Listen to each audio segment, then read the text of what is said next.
Aos 21 anos de idade, ela foi legalmente redefinida como homem.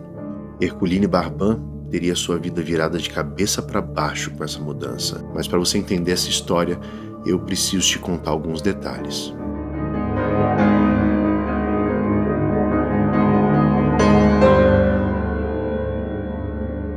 Desde a infância, Herculine Barban se voltou para os estudos. Amava matemática e línguas estrangeiras. Quando estava no convento das Ursulinas, Barban se apaixonou por Leia. As duas viviam juntas, passeando pelos jardins do convento e trocando confidências. Nas memórias que Barban escreveu anos depois, sempre se referia a Leia com muito carinho. Ela era definitivamente uma amiga e confidente. Mas a aproximação das duas durou pouco. As irmãs e professoras do convento advertiram Herculine Barban sobre o, abre aspas, sentimento de reserva que comandava a moral e o respeito daquela instituição religiosa, segundo o que a própria Barban escreveria no seu diário alguns anos depois. Mas a separação se consumou de vez quando Barban mudou de cidade e se tornou professora aos 19 anos em um internato de meninas. Sentia-se realizada ensinando tudo aquilo que gostava tanto de aprender, e lá acabou se apaixonando por uma colega professora, a Sara. Vivia um relacionamento escondido dos olhares. Mas Herculine Barban tinha uma saúde muito frágil.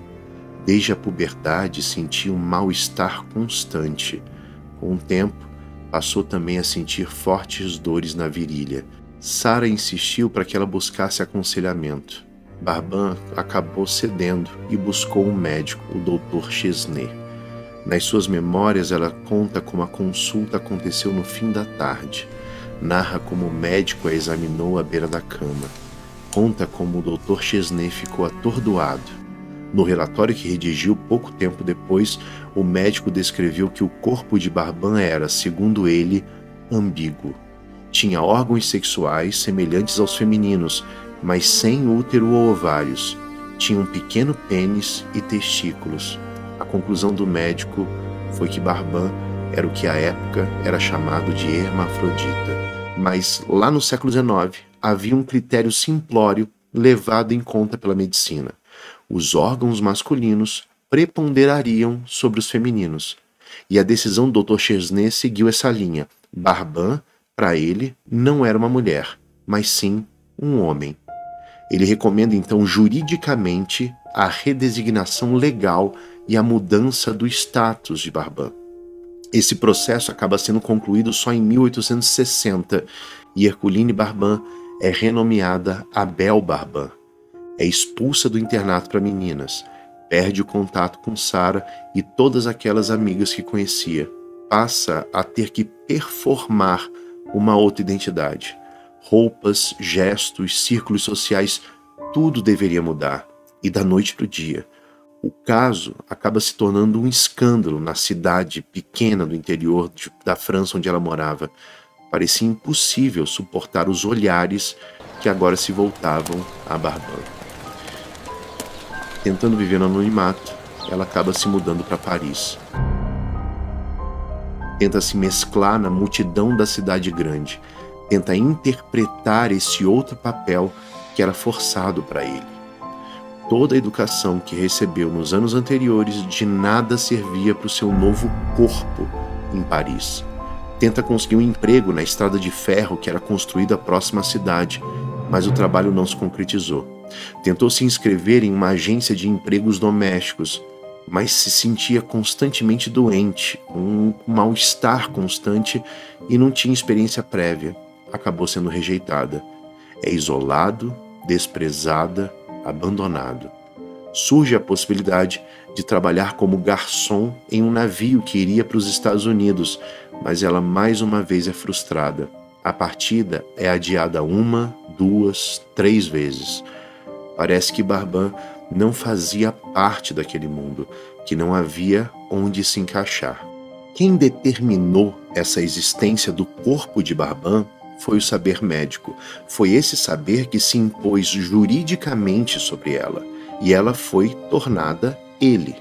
Acaba sendo forçada a renascer em um novo corpo, um corpo juridicamente determinado no qual ela não se reconhecia.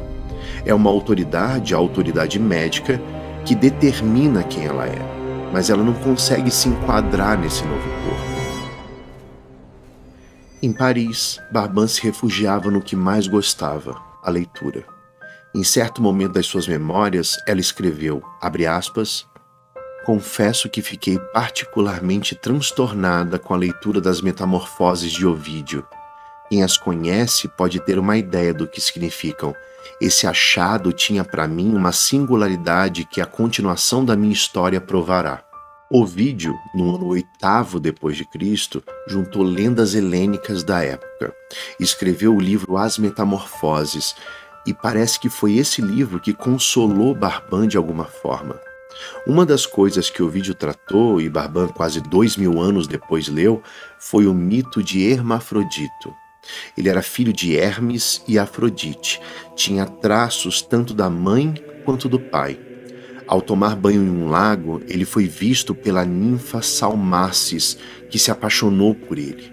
Depois da resistência de Hermafrodito em não se entregar para a ninfa, Salmacis o abraçou e suplicou aos deuses para que jamais os separassem.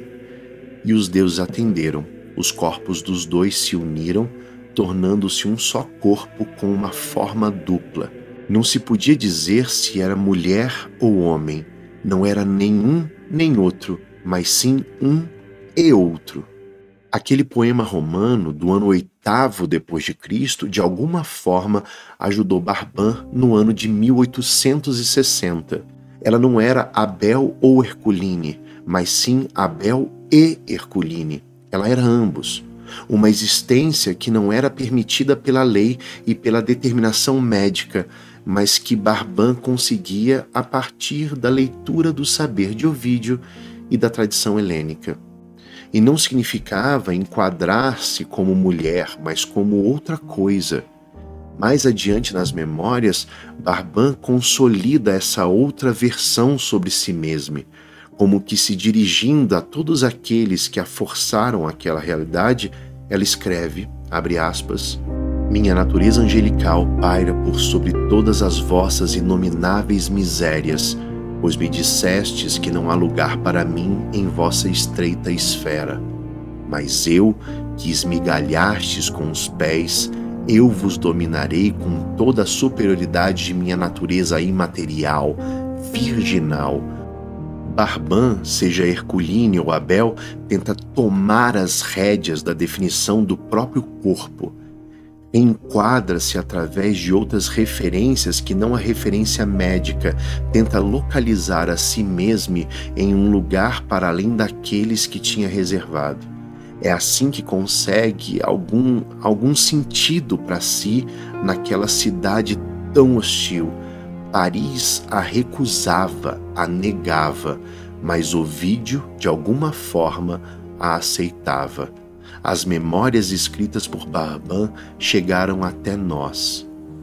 Em 1868, aos 29 anos de idade, Barban tirou a própria vida.